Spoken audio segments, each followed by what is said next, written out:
વડાપ્રધાનના સ્વચ્છ ભારત સ્વસ્થ ભારત અભિયાનને સાચા અર્થમાં સાર્થક કરતું પાટણ માર્કેટયાર્ડ. પાટણ માર્કેટયાર્ડની સ્વચ્છતા કામગીરીને પ્રાધાન્ય આપતા ચેરમેન સહિતના board of directors.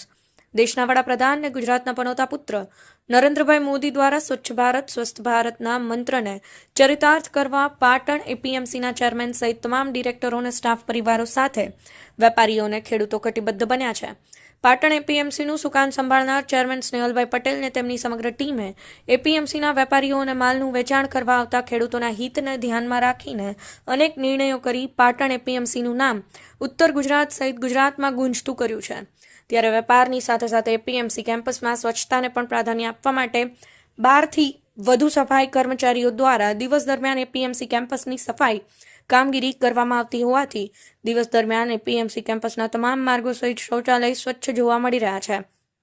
Patan એપીએમસીના chairman Snehalbhai પટેલે એપીએમસીની સ્વચ્છતા બાબતે જણાવ્યું હતું કે દેશના વડાપ્રધાન અને ગુજરાતના પનોતા પુત્ર નરેન્દ્રભાઈ મોદી દ્વારા રાષ્ટ્રપિતા મહાત્મા ગાંધીના સાદગી, સ્વચ્છતા અને સદવિચારોને ચરિતાર્થ કરવા હાથ ધરેલ સ્વચ્છ ભારત સ્વસ્થ ભારતના અભિયાનને પાટણ એપીએમસીએ સાચા અર્થમાં ચરિતાર્થ કર્યું છે. એપીએમસીના તમામ બોર્ડ ઓફ ડિરેક્ટર્સ સહિત કર્મચારીઓ સાથે વેપારીઓ અને ખેડૂતો દ્વારા પણ માર્કેટયાર્ડની સ્વચ્છતા કાયમ બની રહે તેવા પ્રયાસો કરવામાં આવી રહ્યા છે. દરેક વેપારીઓ પણ પોતાની પેઢી પર ફરજિયાત ડસ્ટબિન રાખી માર્કેટયાર્ડની સ્વચ્છતામાં સહભાગી બની રહ્યા છે.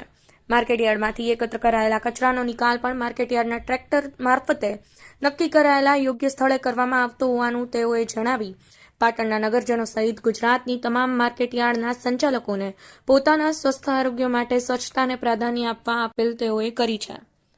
Rajubhai D Patel, Patan news 24. દેશના વડાપ્રધાન નરેન્દ્રભાઈ મોદીની એક થીમ છે સ્વચ્છ ભારત સ્વચ્છ બને અને લોકો સ્વાસ્થ્ય સારું રહે એના માટેના અથાગ પ્રયત્નો થાય છે અને એને લઈને તમે પણ આજે અનુસરણ કરી રહ્યા છો માર્કેટયાર્ડમાં સ્વચ્છતા જોતા. આ બાબતે આપ શું કહેવા માંગશો સ્વચ્છતાને લઈને? એપીએમસીનું અમારું નવું બોર્ડ જ્યારથી ગઠિત થયું ત્યારથી અમારું સૌથી પહેલું લક્ષ્ય હતું કે એપીએમસીનું આખું કેમ્પસ એકદમ સ્વચ્છ અને સુંદર રહે. આ દિશામાં સતત ધ્યાન રાખવું અને જે સ્વચ્છતા કર્મીઓ છે એમના પણ સતત સંપર્કમાં રહી અને કેમ્પસની દરેક જગ્યાઓ કે ટોયલેટ હોય કે બાકીની ખુલ્લી જગ્યાઓ હોય કે જ્યાં અવારનવાર કચરો પડતો હોય તો એ બધું રોજે રોજ એનો નિકાલ થાય, એનું સાફ કરવાનું થાય અને અહીંથી કોઈ પણ ખેડૂત મિત્ર આવે તો એને સ્વચ્છ અને વેપારીને પણ સ્વચ્છ કેમ્પસ લાગે એ પ્રકારના અમારા અને અમારા કર્મચારીઓના બહુ ભગીરથ પ્રયત્નો રહ્યા છે.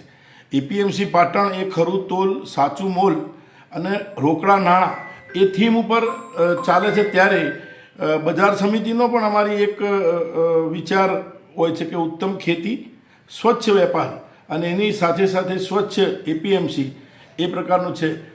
જ્યારથી અમારા બોર્ડનું ગઠન થયું છે ત્યારે અમારા બધા જ બોર્ડ મેમ્બરો અને અમારા એપીએમસીના તમામ કર્મચારીઓ એ આ પ્રકારની વાહન વ્યવસ્થા હોય તો એની પાર્કિંગની વ્યવસ્થા અને સ્વચ્છતાની વ્યવસ્થા કે ક્યાંય પ્લાસ્ટિક કે કોઈ ખેડૂત આવે છે તો બીજો કોઈ કચરો નાખે છે તો એને ત્વરિત એને ત્યાંથી ઉઠાવી અને એની યોગ્ય જગ્યાએ લઈ અને આ ભેગો થયેલો કચરો છે એપીએમસીના ટ્રેક્ટર દ્વારા અન્યત્ર નક્કી કરેલી જગ્યાએ ખસેડવામાં આવે છે. અને આ પ્રકારે ખૂબ ચીવટપૂર્વક એપીએમસીમાં કચરો ન થાય એ પ્રકારની વ્યવસ્થાઓ અમે જોઈએ છીએ અને એ પ્રકારની આયોજન અમે કરીએ છીએ અને એવા પ્રયત્નો કરીએ છીએ. એપીએમસીમાં કેટલા સફાઈ કામદારો છે? એપીએમસીમાં આશરે 12 સફાઈ કર્મચારીઓ છે પણ વ્યવસ્થા એવી છે કે અમે બધી જ લાઈન બધા વિસ્તારો અમારા જે એપીએમસીના મુખ્ય કર્મચારી છે જે અધિકારી કક્ષાના હોય એ બધાને પણ જવાબદારી આપી છે કે તમે અહીં આ પ્રકારની વ્યવસ્થા કરો. ડસ્ટબિનની વાત હોય તો પણ બધા જ વેપારીને કહ્યું છે કે તમારા ત્યાં જે કચરો પ્લાસ્ટિક જેવો કોઈ કચરો હોય તો એના માટે તમે ડોલ કે બીજું કોઈ કચરો નાખવા માટેની એક વ્યવસ્થા કરો. અહીં ધારો કે કપાસ છે કે એ પ્રકારની જે ધાન્યની વેરાવાનું ને એ બધી વ્યવસ્થા એ થતું હોય છે પણ એ પણ એ વેપારીને કહીએ છીએ કે તમે સાંજ સુધીમાં તમારું ધારો કે કપાસ વેરાયો હોય કે ક્યાંક રાયડો આવ્યો હોય તો એ વેરાયેલું હોય તો એ વેરાયેલું પણ ભેગું કરી દો. એની સાથે સાથે કચરો ના આવે એનું પણ અમે ધ્યાન રાખીએ છીએ. Thank you શેનાભાઈ.